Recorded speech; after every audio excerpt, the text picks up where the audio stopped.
So this is my homemade e-bike, and right now it has a speed controller to a Razor ground force drifter, and the speed control itself works great.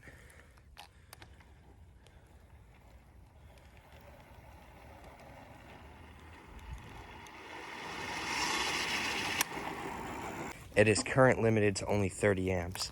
So this is full throttle right here.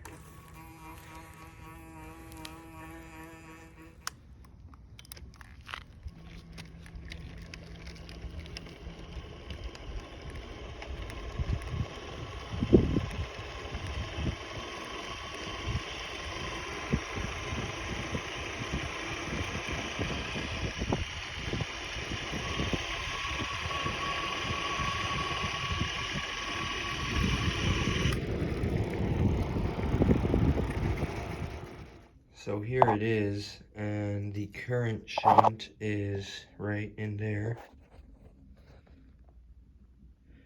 So we have access to it from the back.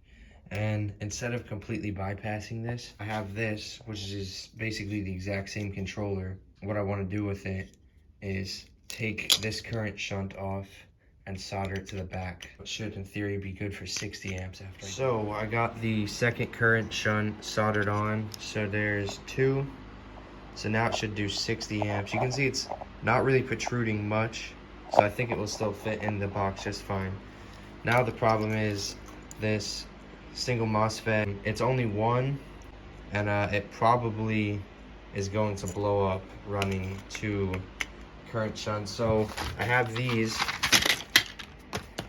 These are IRF 3205. So this one here is good for 80 amps, and these are good for 110 amps each. So I'm not just gonna replace this with one of these. I think I need 2 of these. If you look right here, there's actually no traces in this piece of circuit board at all, besides that resistor, but I can add my own resistor there. So I think I'm actually gonna cut this off right here, cut that off, and then put another MOSFET right here. So I pulled the old one out, but I didn't use a solder sucker, so these things were still full of solder. I thought it was kind of funny. I heated them up and then blasted it with air. It just blew the solder. I did just use grease, automotive grease on here, so I don't have thermal paste, but it'll be all right. It was a little bit tricky getting that nut back there without hitting the relay, but I ground it down enough that it fits. And I just got this nice insulator from a computer power supply. So these are all insulated from the heatsink. So there's one end hooked to the heatsink, and none of these guys have any connection to the heatsink, which is what we want. And if I touch the heatsink itself, you can see it gets connection. So where I cut away at the board, I did chop off the gate drive resistor, and the trace leads right back to that little transistor. So I'll hook a wire up there. They're each getting their own gate drive resistor. So everything is all hooked up. I know the MOSFETs don't look like they're connected in parallel, but they are. It just was easier to run the wires this way, but I promise they are connected to the exact same spots.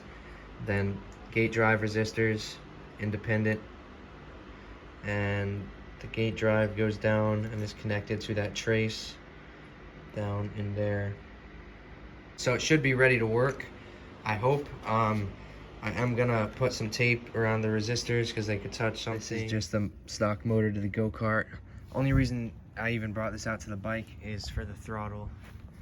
I didn't want to take off, so. It's good. It's pulling 0.03 amps. That's good. All right, let's see. Oh my God. Look at that. Wow.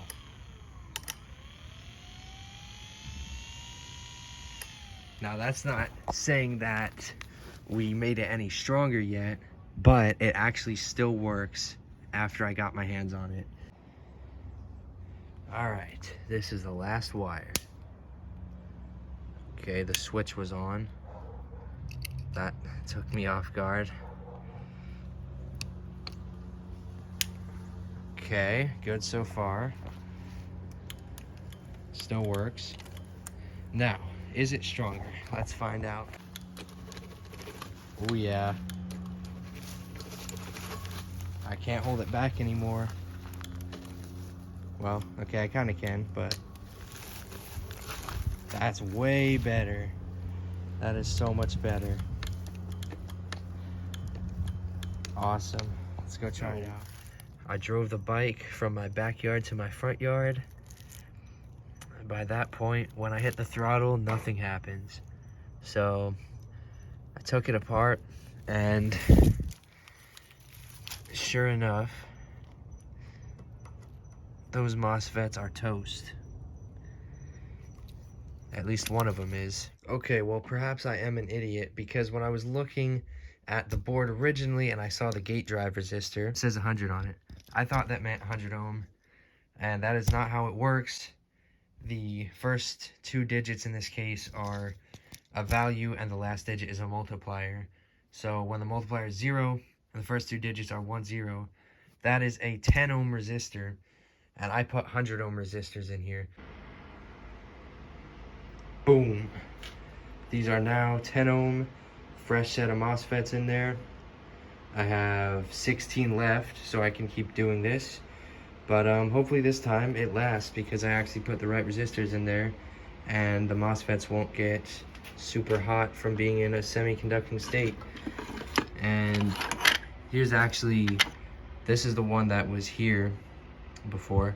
It's cracked, like wide open.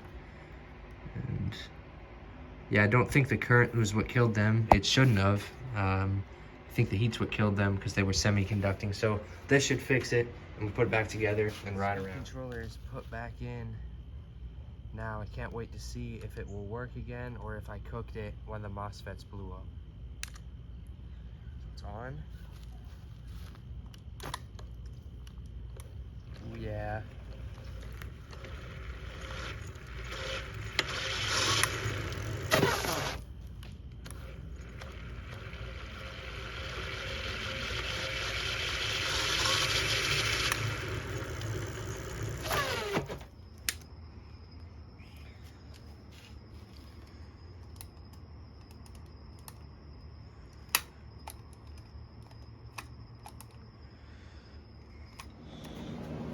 So I have it back apart. Obviously we know what's wrong.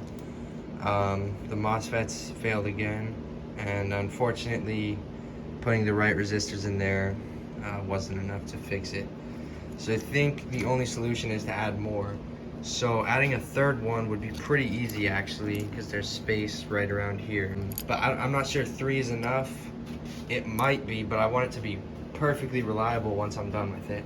So I think 4 is the way to go. So there's actually some space under here, and it's gonna really suck putting them in there, because I'll have to drill holes and put bolts through the heatsink. But I think that's the only option. All right, well, I've got everything hooked up. So you can see here, we got 1, 2, 3, 4. Although this guy is a diode, so 3 MOSFETs there.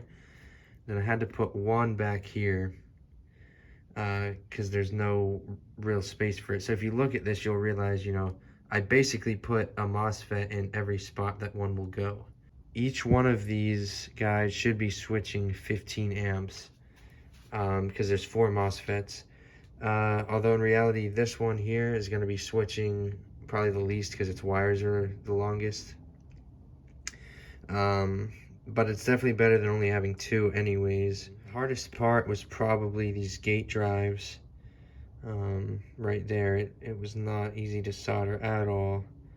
3 separate gate drives to a tiny little trace on the board without connecting to one of the legs on the diode. So, truth be told, I have already tested it, but for reference, I'm gonna show it working now in case it blows up. So, it works. Okay, the throttle's stuck because the grip. Yeah, it works. Speed control works and everything.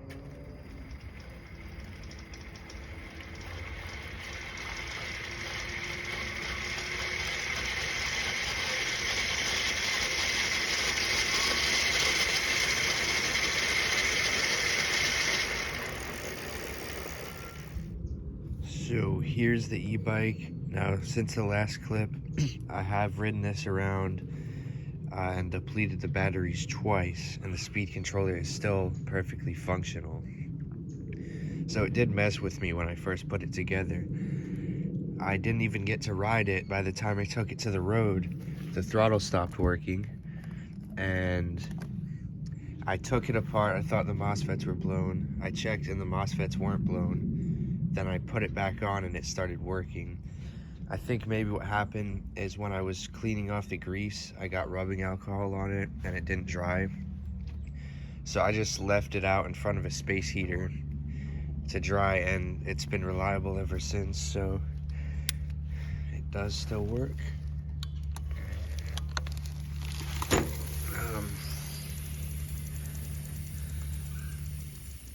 Wow, that chain will stay on even sideways. That's crazy. There's the speed controller. As you can see, it's clearly the one I modified. So it is time for the acceleration test, which is going to be really hard on the speed controller because I'm starting from a stop and holding it full throttle the whole time.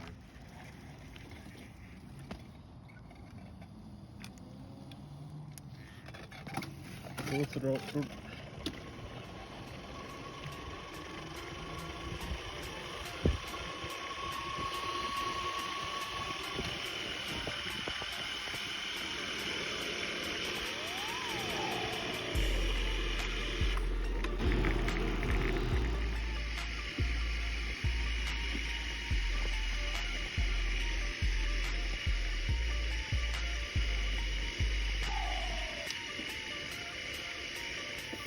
Some sick trick.